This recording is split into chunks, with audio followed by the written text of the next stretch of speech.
Welcome back to another segment of Behind the Scenes of the Waltons.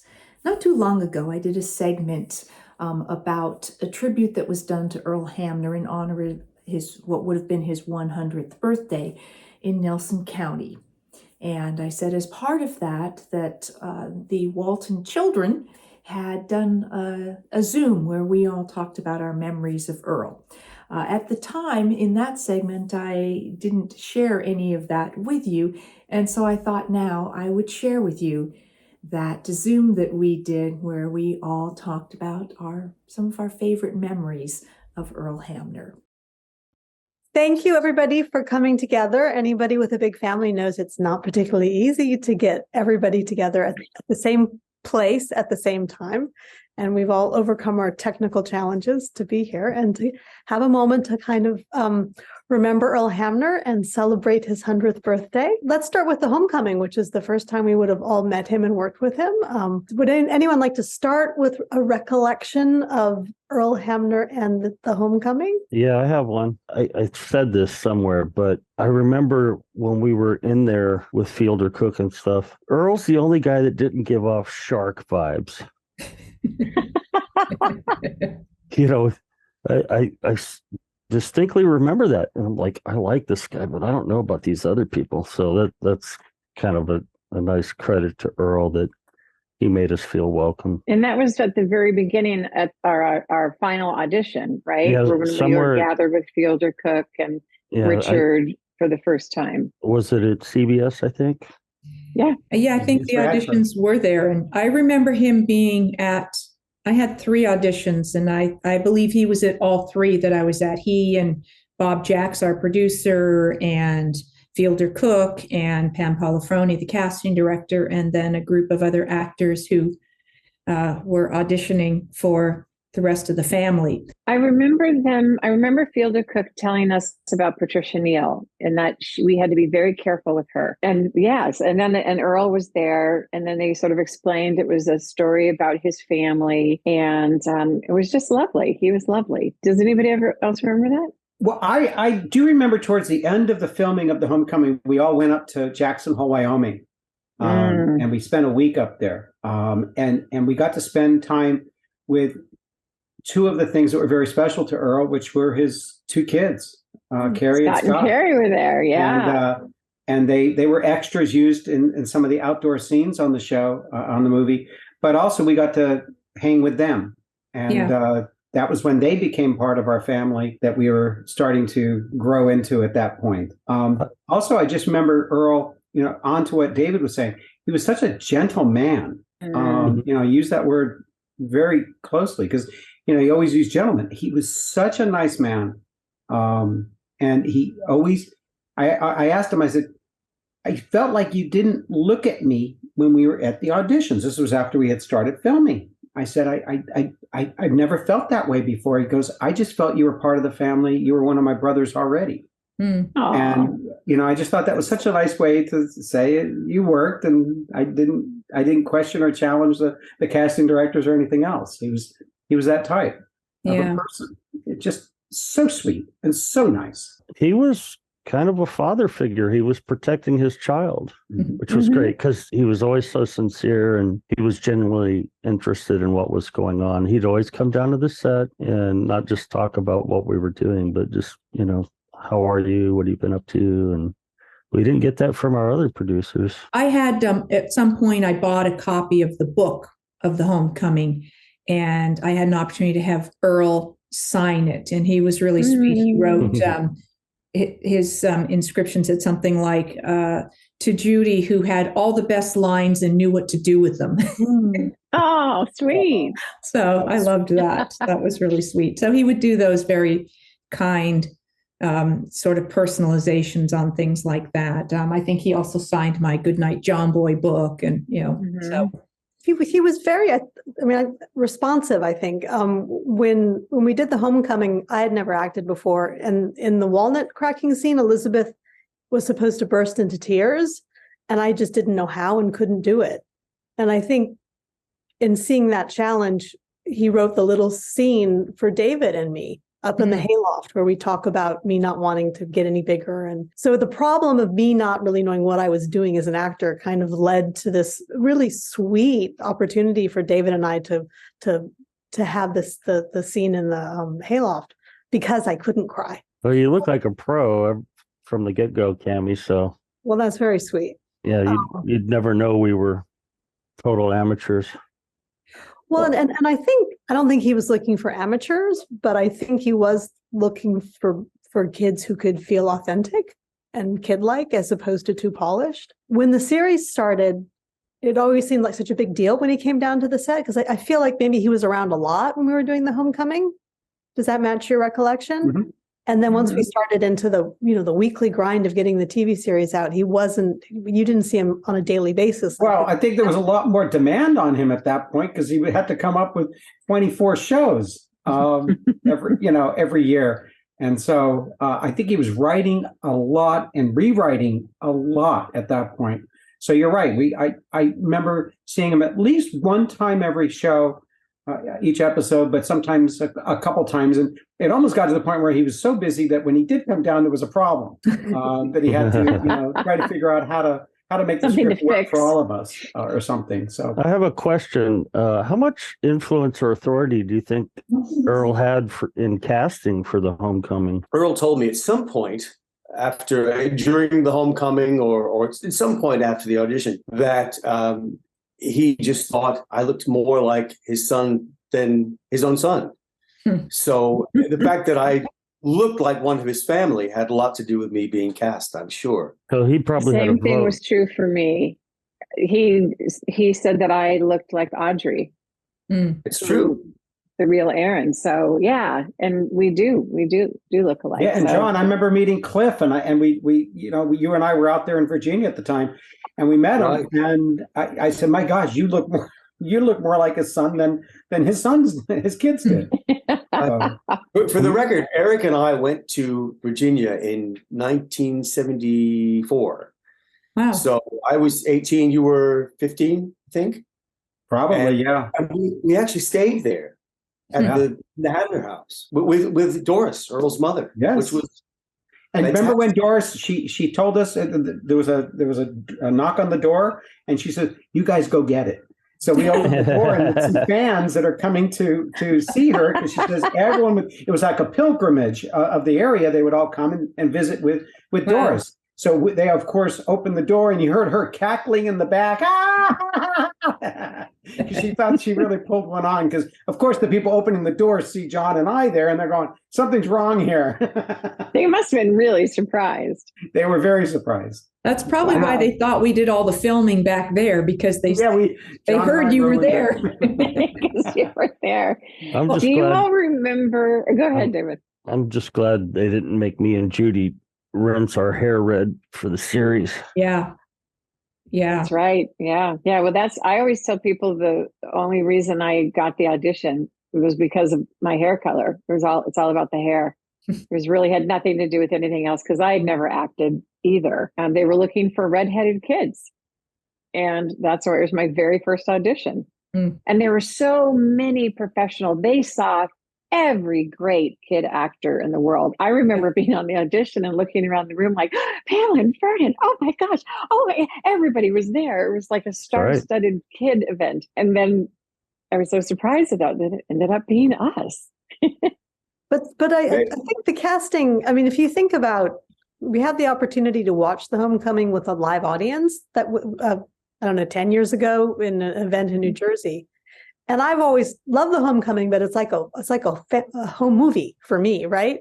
Yes. And I was just astonished at the degree to which the entire audience was like thrilling in all the same places that I thrilled. I mean, Judy's like walking around the circle, and she's going to blow up like a big balloon. I mean, that's a phenomenal monologue, like Earl said, right? You got the best lines, and you made the most of them. And the moment where Mary, as Erin, inhales to tattle, like, is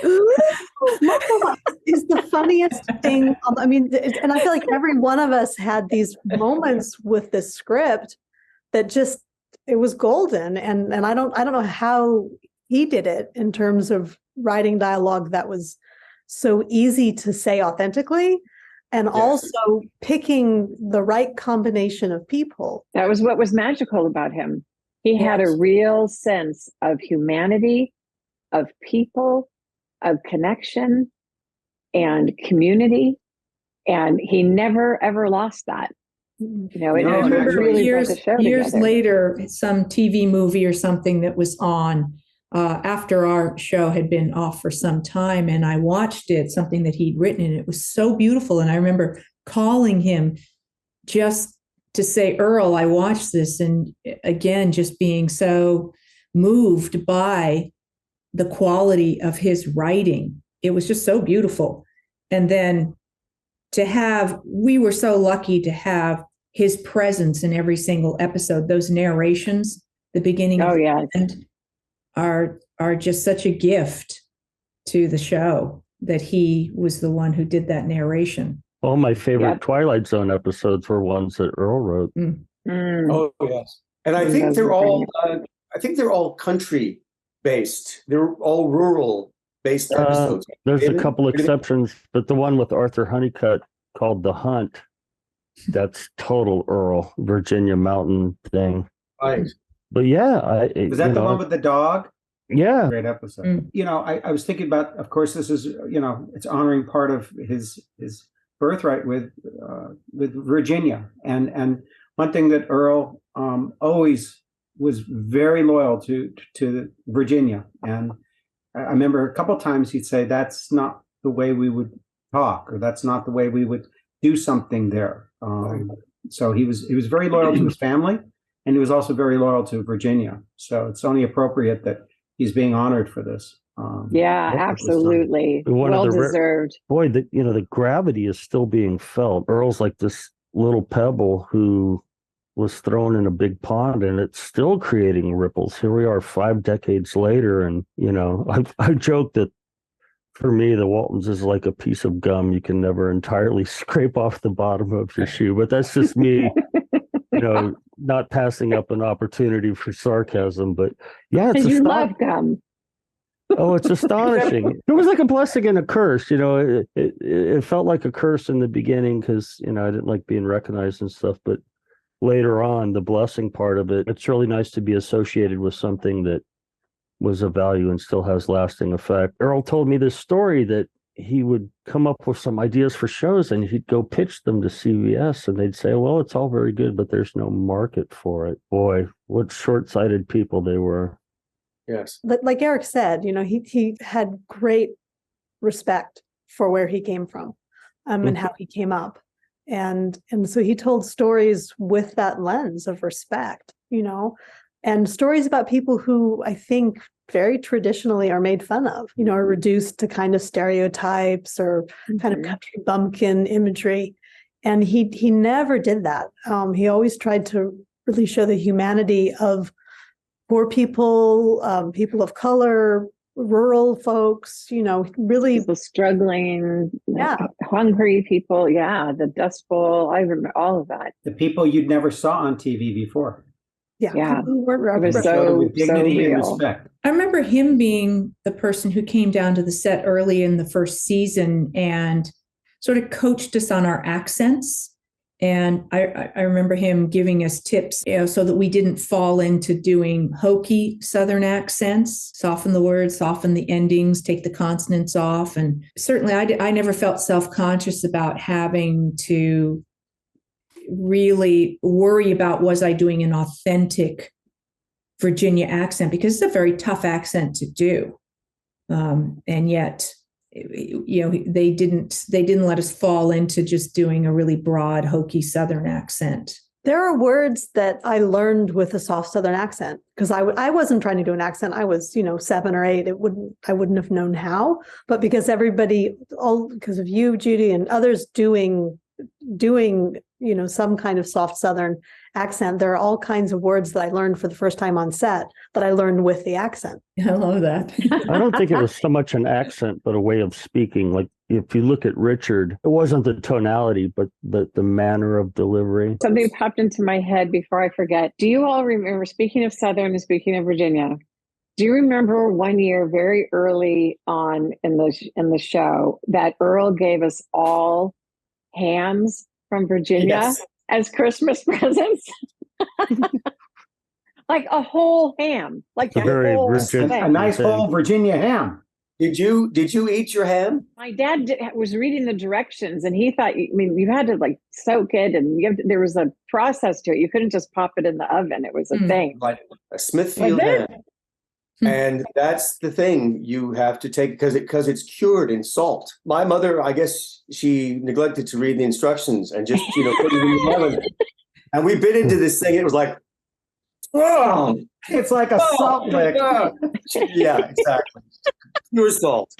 We did the same thing at my house. We attempted it also. Maybe that was Earl's sense. I remember Earl's wicked sense of humor. I mean, Yeah. he had, it was very sort of surprising at times. It wasn't in your face, but he was witty and clever and wicked, and it wasn't subtle. sometimes things that you expected this lovely Southern gentleman to pop off with, but it was Just because he was a Southern gentleman doesn't mean he was oblivious to what was going on. no. Earl was just, oh God, he was so rare. I'd never met anybody like that, but he raised the grade curve real high, in my opinion. Yeah. There were times as gentle and soft spoken a man as Earl was. There were times when he could be stubborn and he would put his foot down, which it needs to happen, obviously, sometimes. And he certainly was steering that ship. He was the captain. He was the inspiration and the fountain from which everything poured as far as the Waltons were concerned. And I think it's really just, in celebrating Earl and his birthday, I think it's really just the legacy. Like David, you'd said about the ripple effect. He's still touching lives. The legacy that he has left behind for the world has been a true instrument. huge. Yeah. Yeah. Here we're talking about him. Yeah. Yes. And that we're all here still, and we have each other because of Earl. what he created. He created us as a family on and off screen. I have to mention this. I almost forgot it, but before Carolyn Grinnell died, we were talking about Earl should be commemorated on a stamp. So I did some research about it. What I found out was the board of directors for the post office meets twice a year. You can submit anybody, but on the website it suggests that people chime in via social media. That would be great. I think it could happen. Keep putting the word out there. I don't know where people on social media would go to submit that, but they requested that's the preferred format as opposed to like a letter writing campaign. But yeah, if we could probably help make that happen. They may not pick him. Interesting. Now that there's the statue too, maybe that could be incorporated. Well, don't you think he just because they have people that have American influence, and it's a great idea, David. Speaking of tributes, I have a surprise for everybody. David mentioned earlier about Earl pitching other projects. Earl pitched a project to me, and this was about 20 years ago. And he said, I want to make a CD, and it will be called Earl Hamner, A Joyful Noise. And he said, I've written material about all the hymns that we used to sing in church, my family and I. And there's a story to go with each one. And he said, I want you to do music for it. Wow. And so, long story short, 20 years later, there were various delays over the years for one reason and another. It's text and Earl's narration and music and production by myself and Patrick Copeland. We took his recordings from 20 years ago and we scored them. And it's kind of like, and they're sound effects. So, and his voice, it's the Earl that everybody knows and loves, that wonderful honeyed Virginia voice just fills the room and fills your heart. But that's great. I'm excited about it. I think his friends and his fans are going to love it. Oh, Yeah. Jon, it sounds great. That's Another- amazing. Another ripple from that small pebble, huh? Yeah. It's truly Earl at his best. Amazing. That's great. I That's can't wait. exciting. Yeah. Yeah. Very It's the cool. right time for Earl's 100th. So should we wrap this up with just some happy birthday, Earl type things? Yeah. Do you want to share the message from Richard? I can totally share the message from Richard. I'd invited Richard to join us, and he was hoping he would be able to, and then he just emailed me today to say that he's of course touring with To Kill a Mockingbird, and they were going to be videoing, so he had to be to the theater early, and he couldn't make our appointment. But he did say that that he loves Earl, and he loves Earl for being responsible for the second family that he has, that we all have. And also he says he appreciates him for launching his career. Mm.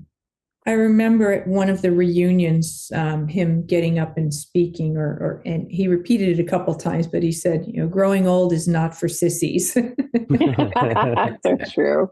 Very true. as Kami, we're all beginning to learn. Happy birthday, Earl. Happy birthday, Earl. Happy 100 years, Earl. Happy birthday, Uncle Earl. Happy birthday, Earl. You live in my heart, sir. Happy birthday, Earl. We all love you, and you changed our lives. I hope you enjoyed this tribute to Earl Hamner. I'll be back with more behind the scenes of the Waltons and more Ask Judy. Thanks for watching.